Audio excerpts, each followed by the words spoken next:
നമസ്കാരം. നടിയെ ആക്രമിച്ച കേസിൽ രണ്ടാം ഘട്ട വിചാരണ നടപടികൾക്ക് എറണാകുളം പ്രിൻസിപ്പൽ സെഷൻസ് കോടതിയിൽ തുടക്കമായി. കോടതിയുടെ ചോദ്യം ചെയ്യൽ ആരംഭിച്ചു. ഇന്നത്തെ നടപടികൾ പൂർത്തിയാക്കിയിട്ടുണ്ട്. നടൻ ദിലീപ്, പൾസർ സുനി ഉൾപ്പെടെയുള്ള പ്രതികൾ ഹാജരായിരുന്നു.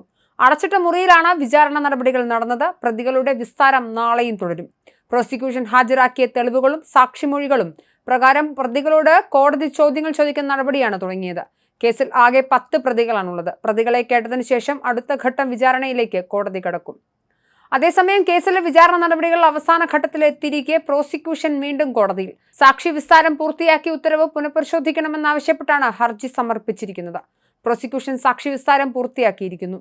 ഇക്കാര്യം കോടതിയെ അറിയിച്ചിരുന്നു. എന്നാൽ പ്രതിഭാഗം സാക്ഷി വിസ്താരം പൂർത്തിയാക്കിയെന്ന് രേഖാമൂലം കോടതിയെ അറിയിച്ചിട്ടില്ല.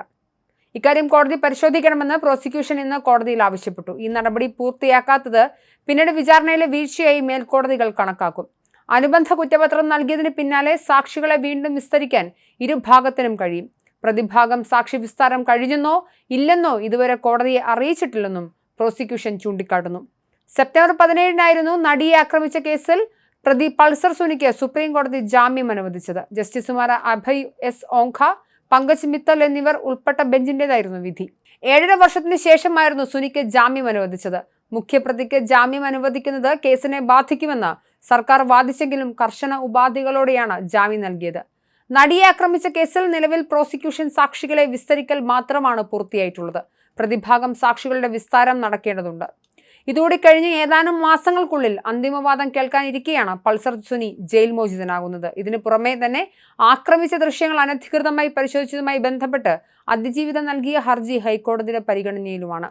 അതേസമയം കഴിഞ്ഞ ദിവസം മെമ്മറി കാർഡ് അനധികൃതമായി പരിശോധിച്ചതുമായി ബന്ധപ്പെട്ട അന്വേഷണ റിപ്പോർട്ട് റദ്ദാക്കണമെന്ന അതിജീവിതയുടെ ഹർജിയിൽ ദിലീപിന്റെ താല്പര്യം എന്തെന്ന് ചോദിച്ച് ഹൈക്കോടതി രംഗത്തെത്തിയിരുന്നു. വസ്തുതാന്വേഷണ റിപ്പോർട്ട് റദ്ദാക്കണമെന്നതിൽ സംസ്ഥാന സർക്കാരില്ലാത്ത എതിർപ്പ് 8ാം പ്രതിക്ക് എന്തിനാണെന്നും കോടതി ആരാഞ്ഞു. അതിജീവിതയുടെ ഹർജിയിൽ 8ാം പ്രതിയായ ദിലീപിനെ എതിർകക്ഷിയായല്ല കക്ഷി ചേർക്കേണ്ടതെന്നും കോടതി ചൂണ്ടിക്കാട്ടി. പ്രധാന കേസിലെ വിചാരണയും മെമ്മറി കാർഡിലെ അന്വേഷണവും സമാന്തരമായി മുന്നോട്ട് പോകണമെന്നും ഹൈക്കോടതി പറഞ്ഞു. അതിജീവിതയുടെ ഹർജിയിൽ വാദം പൂർത്തിയായി.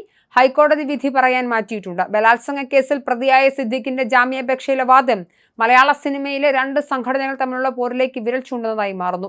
സിനിമാ രംഗത്തെ 2 പ്രബല സംഘടനകൾ തമ്മിൽ നടക്കുന്ന പോരാട്ടത്തിന്റെ ഇരയാണ് താനെന്നാണ് സിദ്ദിഖിന്റെ വാദം. ശരിയായ അന്വേഷണം നടത്താതെയാണ് ബലാത്സംഗ കേസിൽ തന്നെ പ്രതിയാക്കിയതെന്നും സിദ്ദിഖ് ആരോപിക്കുന്നുണ്ട്. സുപ്രീം കോടതിയിൽ ഫയൽ ചെയ്ത മുൻകൂർ ജാമ്യാപേക്ഷയിലാണ് ഈ ആരോപണം ഉന്നയിച്ചിരിക്കുന്നത്. മാതൃഭൂമിയാണ് സിദ്ദിഖിന്റെ ഹർജിയുടെ വിശദാംശങ്ങൾ പുറത്തുവിട്ടിരിക്കുന്നത്.